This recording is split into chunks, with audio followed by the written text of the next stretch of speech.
अस्सलाम वालेकुम वरहमतुल्लाहि वबरकातुहू। उम्मीद है कि आप सब खैरियत से होंगे, ईमान के हालत में होंगे। अल्लाह आप तमाम को सलामत रखे। आज हम बात करेंगे अय्याम हैज़ के बारे में कि अय्याम हैज़ में क्या पढ़ सकते हैं क्या नहीं। तो अय्याम हैज़ में कुरान पाक का छूना पढ़ना मना है और हराम है।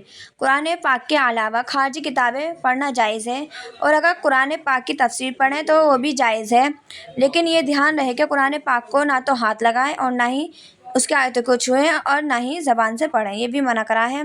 और अगर कोई खारजी किताबें भी पढ़ी जा रही हैं तो इनमें भी इस बात का ध्यान रहे कि आयत करीमा ना तो पढ़ें और ना ही छुएं।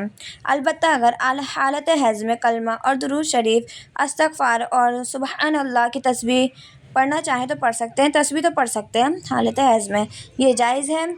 और ये सारे सवाब के लिए, जैसे कि तस्बीह पढ़ लो ये सारे सवाब के लिए, लेकिन सूरह नास, सूरह फलक और जो कुरान पाक की सूरतें हैं वो जायज़ नहीं है हालत हैज़ में। कुरान पाक की आयतों को तिलावत के तौर पर पढ़ना ही जायज़ नहीं है।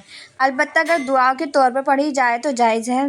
और औरत हालत हैज़ व निफास की हालत में ज़िक्र भी कर सकती है अल्लाह रब्बुल इज़्ज़त की, और तस्बीह भी पढ़ सकती है।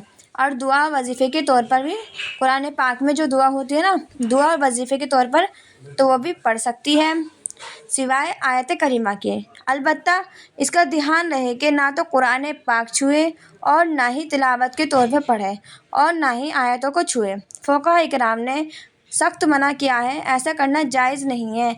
और ना ही नमाज़ पढ़ें और ना ही रोज़ा रखें, इन सब चीज़ों को हमारी शरीयत ने मना किया है और हराम करार दिया है। तो हालत हैज़ में ना तो नमाज़ पढ़ें, ना कुरान पढ़ें और ना ही रोज़ा रखें। दुआ में याद रखिएगा। अस्सलामु अलैकुम व रहमतुल्लाहि व बरकातुहू।